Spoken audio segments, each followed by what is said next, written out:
만나 뵙게 돼서 너무나 반갑습니다. 저는 이제 이란하고 터키에 이제 인터서브 선교사로 있었습니다. 그래서 있다가 지금 한국 들어온 지 9년이 좀 넘은 것 같아요. 9년 정도 된 것 같습니다. 이제 목회를 하고 있습니다. 제가 아는 목사님 중에 그분이 이제 40일 기도를 하셨어요. 40일 기도를 열심히 하시고 이제 영빨이 꽉 찬 것 같다 그렇게 생각하시고 이제 그분이 저기 서해안에 대천 근처 거기 계신데 이제 너무 이제 기분도 좋고 그래갖고 이렇게 바다를 보니까 바다에 이렇게 섬이 있는 거예요. 그래서 이제 됐다. 40일 기도했는데 주여 믿습니다. 저걸 들어가지고 저 산을 저기 섬을 들어가고 일로 옮겨야겠다. 그리고 한 10분 동안 기도하셨대요. 열심히 기도하시고 눈을 뜰까 말까 막 고민을 하면서 눈을 딱 뜨셨습니다. 섬이 옮겨갔을까요? 안 옮겨갔을까요? 예? 안 옮겨갔어요. 눈을 뜰까 말까 하다가 살짝 떠보니까 섬이 그대로 있었다, 이런 얘기를 제가 들었습니다. 과연 믿기만 하면 산이 들리어서 저 바다에 던지우라 그러면 그렇게 될 것인가? 제가 말씀드리는 거는 이 말씀이 그 얘기를 하고 있는 건가 하는 걸 좀 같이 좀 생각해 봤으면 좋겠습니다. 마태복음 11장에 여러 가지 얘기가 나오는데 그 중에 이제 우리가 잘 알고 있는 무화과 나무를 예수님께서 저주한 사건이 나오지 않습니까? 좀 이해하기 힘든 얘기들인데 그게 뭐하고 이렇게 관계가 있는가 하면 성전 정화 사건이 있지 않습니까? 예수님께서 들어가고 막 이제 난리를 치셨죠. 그거하고도 상관이 있습니다. 그 전체 얘기의 핵심이 어디 있는가 하면 성전에 있습니다. 성전은 못하는 곳인가? 우리가 잘 알고 있죠. 성전은 제사 드리는 것이지 않습니까? 근데 이제 제가 한번 넘겨보겠습니다. 이에 가르쳐 이르시되 기록된 바 내 집은 만민이 기도하는 집이라 칭함을 받으리라고 하지 아니하였느냐? 너는 강도의 소굴을 만들었도다 하시매. 내 집은 제사를 드리고 예배를 드리는 집이다라고 하지 않고 성전은 기도하는 집이다고 그렇게 말씀을 하셨거든요. 오늘 우리가 기도회로 모였는데 기도에 대해서 사실은 제가 말씀을 드리려고 합니다. 제가 이제 배경 상황을 잠깐만 설명을 드리면 오늘 이 본문 이틀 전에 주일입니다. 주일에 예수님께서 예루살렘에 도착하셨어요. 그래가지고 처음 하셨던 일이 성전에 가서 가만히 지켜보셨어요. 그리고 나서 다시 이제 돌아옵니다. 다시 베다니에서 주무시고 그리고 이제 그 다음날 월요일이죠. 월요일날 다시 가는데 예수님께서 배가 많이 고프셨습니다. 배가 많이 고프셔서 이렇게 먹을 거 없나 이렇게 봤더니 무화과 나무가 있는 겁니다. 근데 이제 그 무화과 나무에 잎사귀들이 무성한데 열매가 없습니다. 근데 이제 거기 재밌는 거는 뭐라고 기록이 되어 있는가 하면 마가가 이렇게 기록합니다. 그때는 무화과의 때가 아니니라 이렇게. 너무 웃기지 않습니까? 너무 이상하지 않습니까? 그럼에도 불구하고 예수님께서 저주를 하시죠. 열매가 없어서 나무가 무화과 때도 아닌데 저주를 하셨습니다. 너무하신 거 아닌가 이런 생각을 하고 있는데 그때가 이제 우리가 정확하게 어떤 때인지 압니다. 왜냐하면 6월절 좀 전이었거든요. 그래서 시기적으로 어떤 때인지 알고 있습니다. 근데 그때는 어떤 때인가 하면 여러분 혹시 보셨는지 모르겠는데 빠게라고 하는 그 무화과 이렇게 나무를 보면 우리가 알고 있는 무화과 있지 않습니까? 그거는 여름에 맺히고 봄에 맺히는 것들이 있는데 그게 이제 빠게라고 하는 조그만 열매입니다. 이런 열매. 조그만 열매인데 저거는 어떤 건가 하면 저게 생겨야지 나중에 본 열매가 맺힙니다. 저게 없으면 나중에 여름에 열매가 안 맺히고 그다음에 저 빠게는 누가 먹느냐 하면 가난하고 힘들고 돈이 없는 사람들, 진짜 배고픈 사람들이 저걸 먹는 거거든요. 그 벳빠게입니다. 저 일어난 곳이 그게 무슨 뜻이냐? 벳이 집이라는 뜻이지 않습니까? 그래서 벳바게는 빠게의 집. 근데 빠게가 없어요. 빠게가 없는 겁니다. 첫 열매. 요게 이제 첫 열매가 떨어지고 나서 진짜 열매는 여름에 맺히는 거고. 근데 저 첫 열매가 없는 겁니다. 근데 사실은 예수님께서 지금 무화과 열매 보고 무화과 나무를 보고 말씀을 하시는 거지만 사실은 이스라엘을 향해서 얘기하는 겁니다. 수도 없이 예배드리고 제사를 드리고 근데 열매가 없어요. 열매가. 수많은 종교적인 행위를 하는데 실제로 잎사귀는 무성한데 진짜 맺혀야 될 열매는 없는 겁니다. 제가 이제 한번 보십시오. 미가서에 이런 말씀이 있거든요. 재앙이로다 나여 나는 여름 과일을 딴 후와 포도를 거둔 후 같아서 먹을 포도송이가 없으며 내 마음에 사모하는 처음 익은 무화과, 이게 빠게입니다. 내 마음에 처음 익은 무화과가 없도다.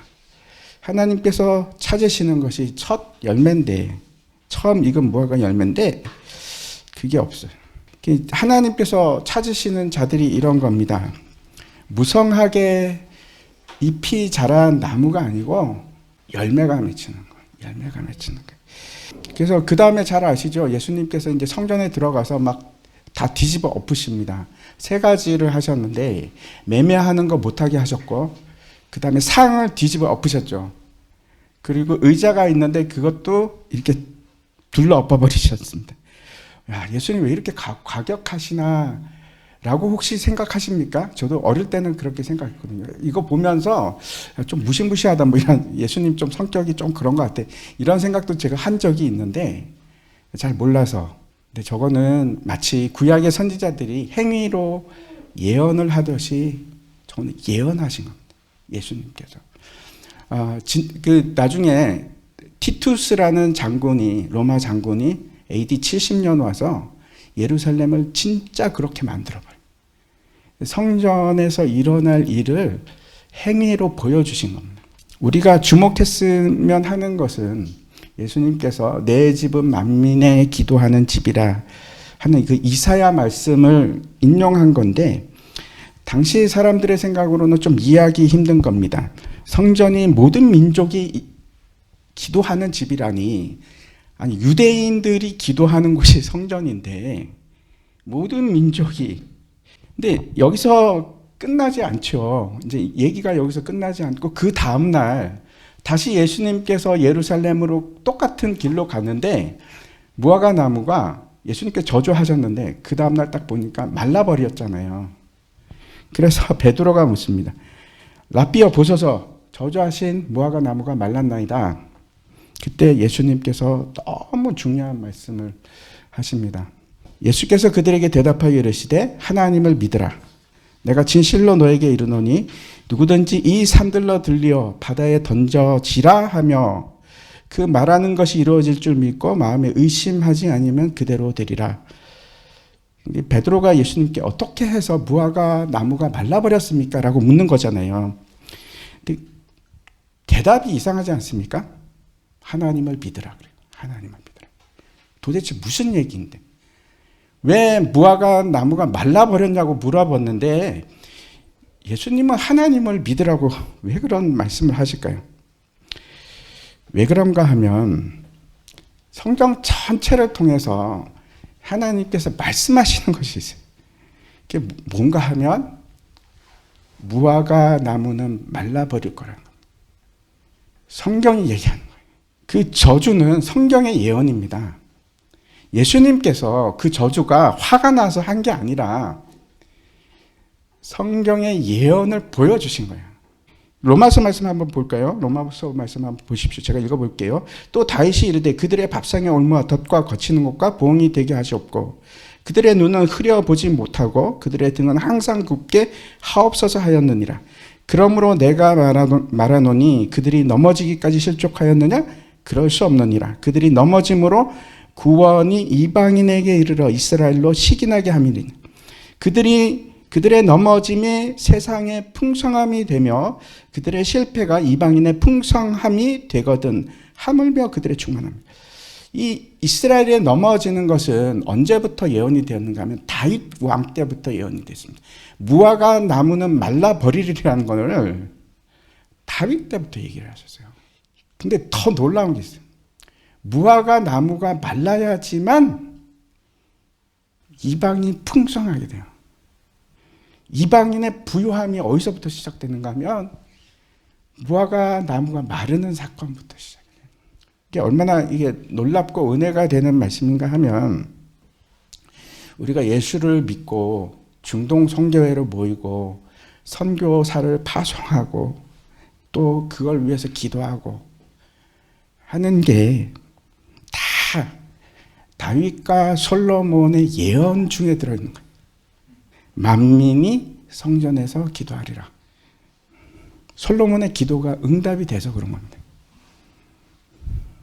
다시 말씀드려서 열매가 없는 무화과 나무가 말라서 비틀어짐으로 복음이 우리에게까지 온 거잖아요.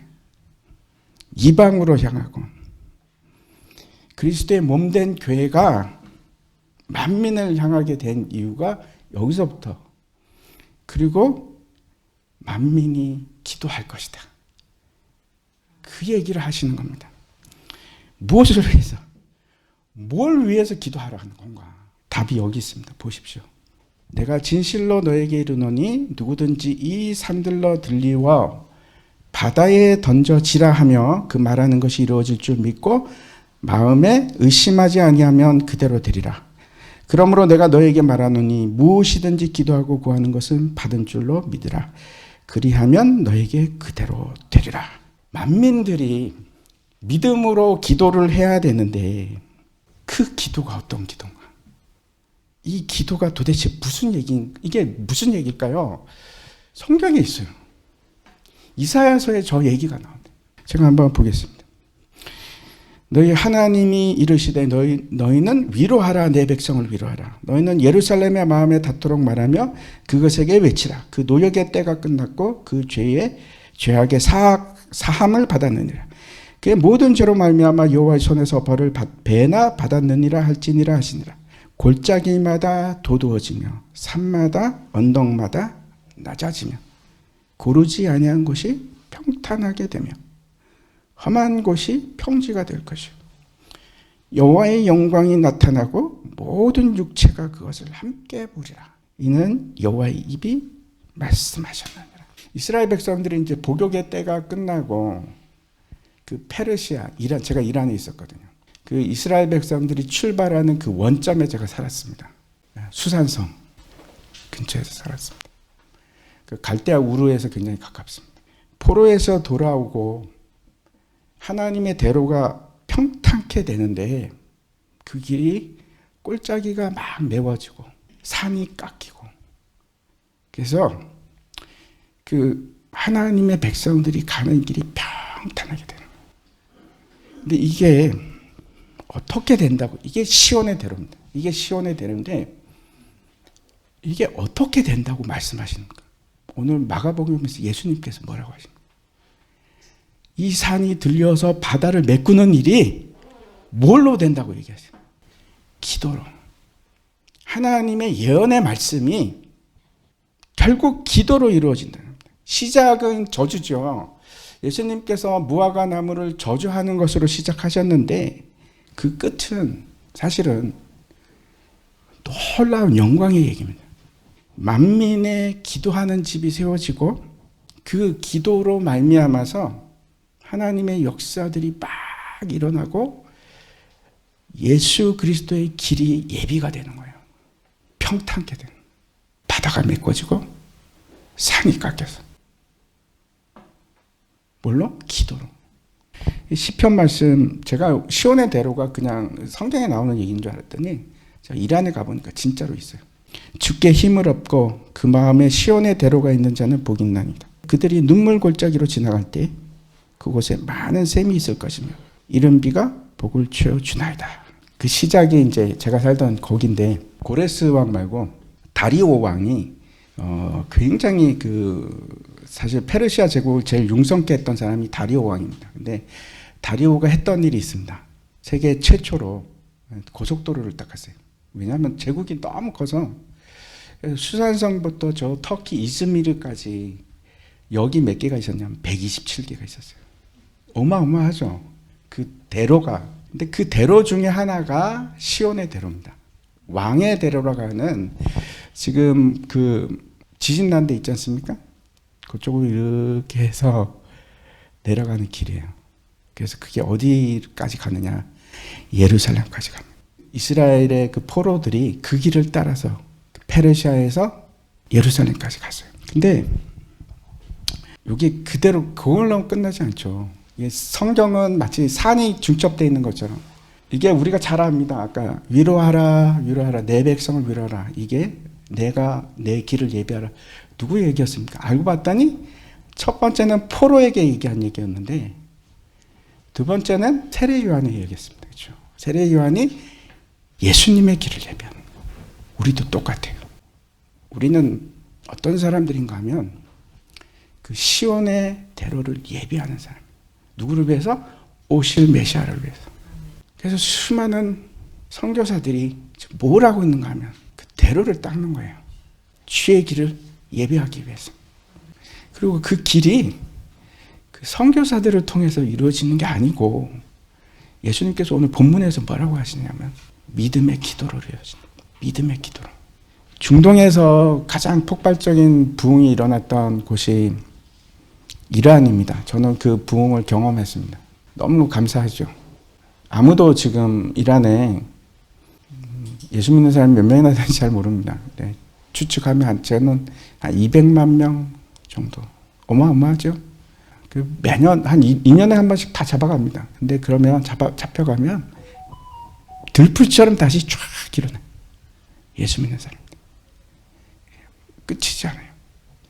잡혀가고 또 일어나고 잡혀가고 또 일어나고. 제가 처음에 이란에 갔을 때는 그때는 그렇게 심하지 않아가지고 테헤란에 교회가 있었는데 여러분 못 믿으실 겁니다. 집회를 하면 300명이 모였어요. 와, 뭐 거기 가면 뭐 이렇게 앉아있질 않습니다. 예배를 2시간씩 예배를 하는데 다 서서 드려요. 서서. 그랬었어요.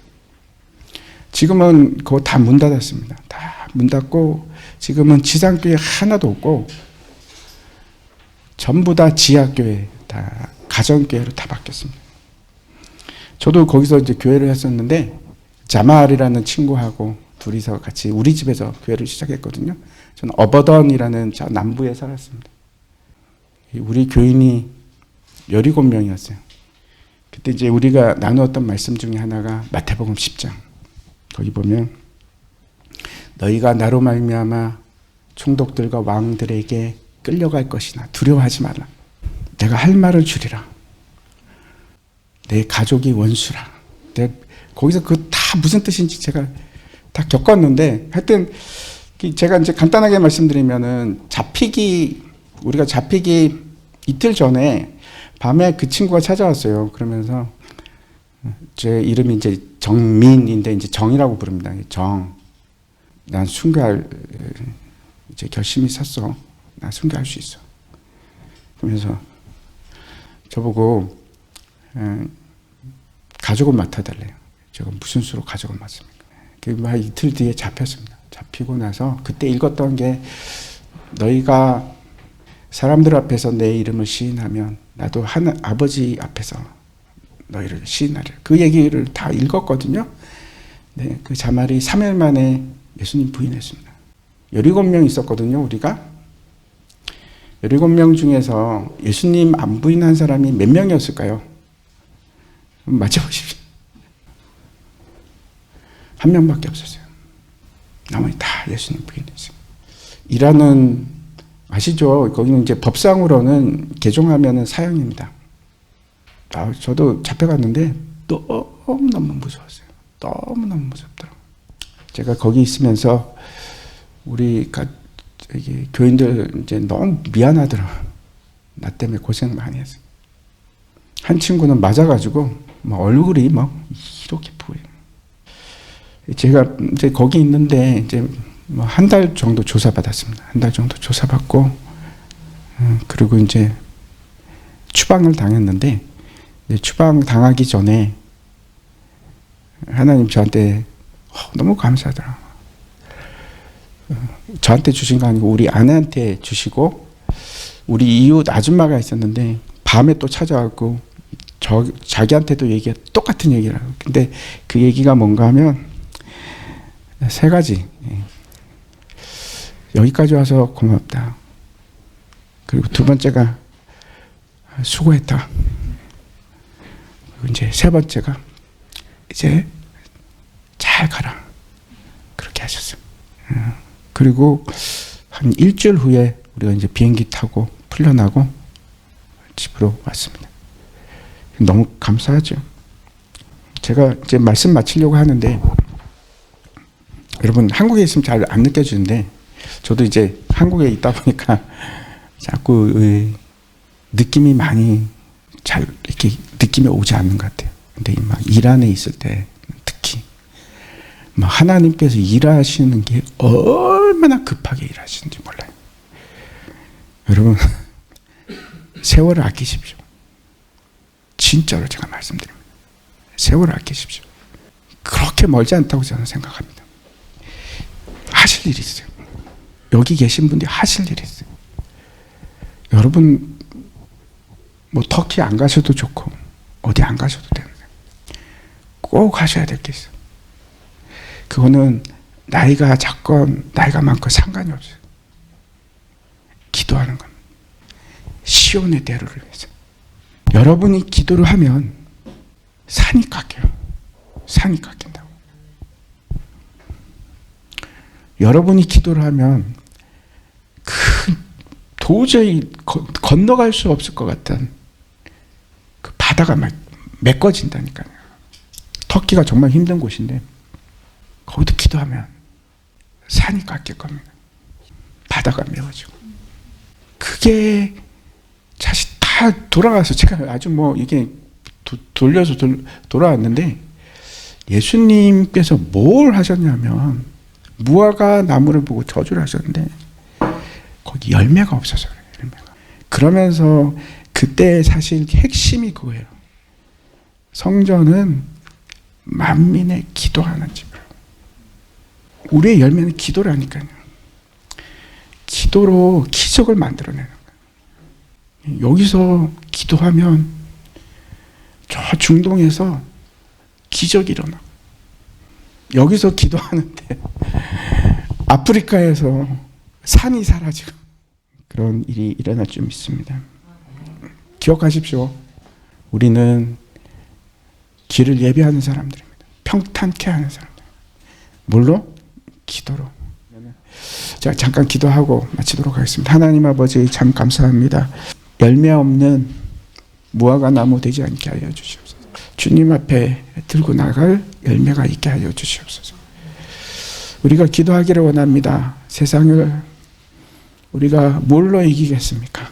어떻게 우리가 주님의 오실 길을 예비하겠습니까? 이 시간에도 우리가 함께 기도하기 위해서 모였습니다. 하나님 기도케 하여 주시고 믿음으로 기도하게 하여 주시옵소서. 우리의 기도가 세상을 바꾸게 하여 주시고 우리의 기도가 예수 그리스도의 길을 예비케 하여 주시옵소서. 감사드립니다. 우리 주 예수 그리스도 이름으로 기도합니다. 아멘.